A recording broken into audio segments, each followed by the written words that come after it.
Hey guys, welcome to Music Education with Mr. Johnson. We're going to be walking through a bunch of different things that have to do with music. We're going to learn all about different artists throughout the years that were significant and important. We're going to talk about different albums that were extremely important. We're going to talk about different events, maybe big concerts and festivals, but we're also going to talk about different locations and venues that are important. We're going to look at different studios.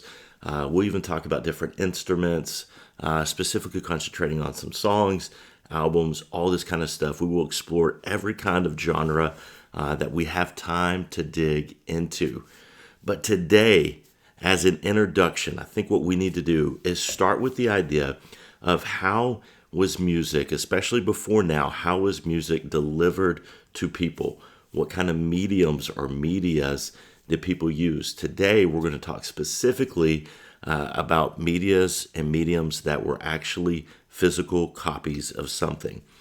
Now, when we jump back to the 1800s, so in the late 1800s, probably I think about in the 1880s, somewhere in there, we first have phonographs and cylinders. We're not really going to talk about that today. Where we're going to jump to is what we call the 78s. A 78 is kind of a record. It is a record, but specifically it was made out of wax. You can see this one right here. This is a 78.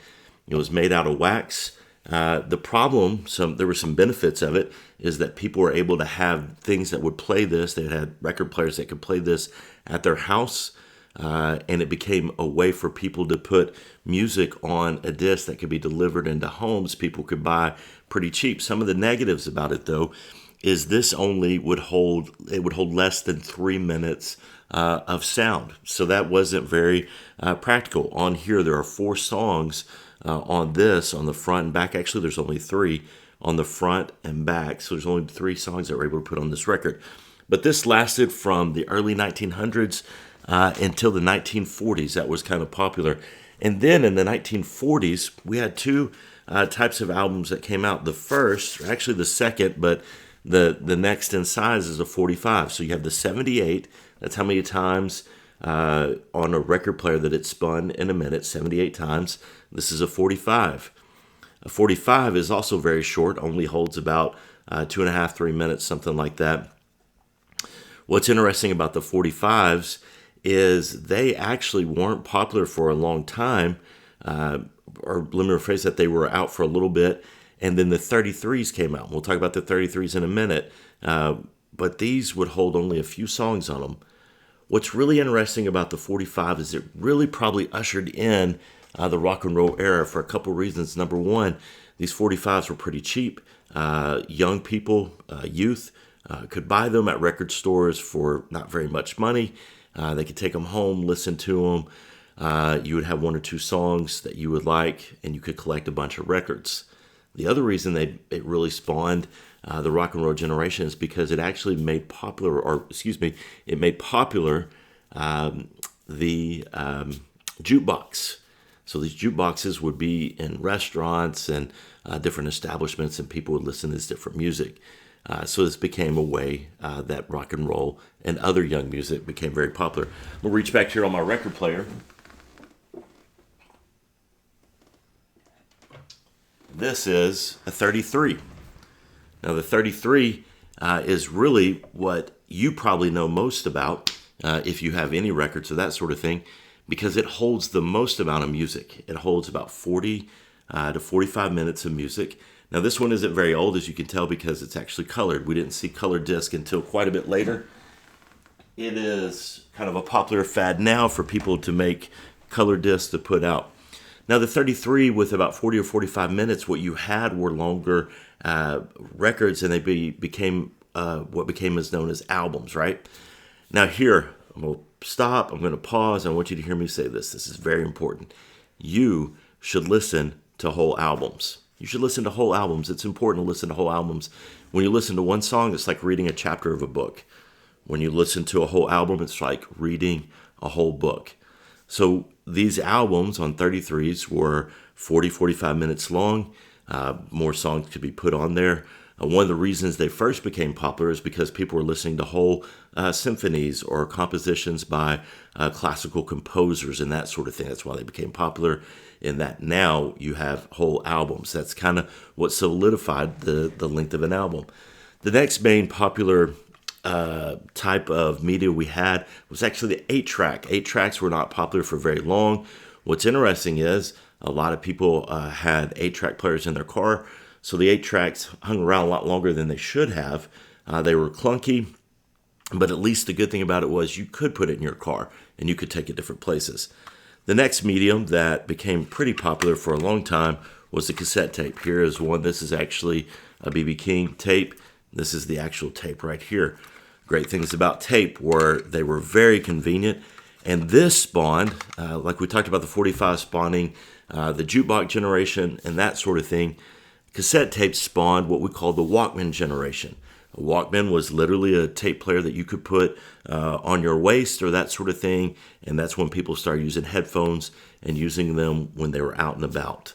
That's when tapes became popular. What's interesting about these tapes, probably the media that is most known for this, is you could tape over this, right? You could record off of the radio, put your own songs, make your mixtapes that way, maybe have other tapes and create what we call a mixtape, which is now probably known as like a playlist.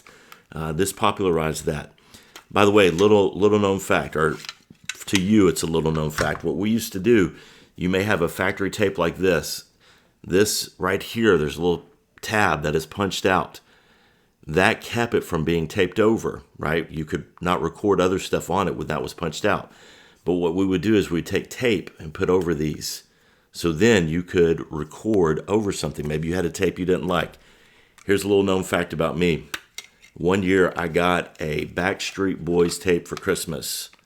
The next day I taped over it. Didn't care about the Backstreet Boys at all. Still don't. Don't tell my wife. But I taped over it. That was a cool thing to do. The next, probably the biggest media that you know of, that's physical media, are CDs, right? This is what we used to carry around, CD case. We put all our CDs in it, ride around in the car, pop in whatever we wanted. The great thing about CDs is you could put more songs on it. You could make your own mixes, all that kind of stuff. Let me open this up real quick. Very, very convenient. Look at all these. All right. So that's pretty much all the medias that were used for physical copies of music. There's a few others. You had reel-to-reel, but that wasn't really used in homes and that sort of thing. So today, this is where we're ending, talking about these different types of mediums and medias that were used for music and especially in homes. We started with what? The 78. We talked about the 45. We talked about the 33s. Those are all types of records. Then we talked about the 8-track, and I showed you a cassette, and we also looked at CDs. I hope you've enjoyed this short little lesson. If you're in my class, then you have a handout that you should be going through, and you're going to turn into me later. Hey, let's stop. Let's kind of shift gears a little bit.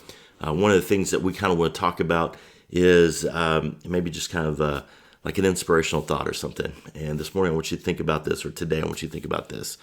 When we talk about all of these different types of cassettes and different things, if you notice, every one of them, the songs were literally imprinted on here. This record literally has grooves, and that is the sound. As it's going through, the sound is being played because of these grooves, and they're literally carved into here. I want you to think about this today. So when you think about yourself, when you think about your heart, when you think about your mind, I want to ask you this: what kind of words are engraved on your heart? What kind of words are engraved in your mind? What do I mean by that? When you lay down at night, what is it that you tell yourself? You know, some of us, we may need to kind of reset, right? Maybe the words that you're telling yourself are, I'm not good enough for whatever reason, or I don't like myself because of this. But in reality, we need to reset. It may be like taking one of these cassette tapes and recording over it, right? And recording a new message.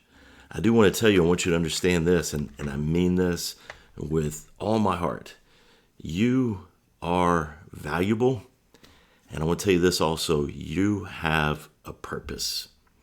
You have a purpose. So if that's what you need to write on your heart, you can say, Mr. Johnson told me, I have a purpose and I am meaningful. And I mean it. I mean that about you today.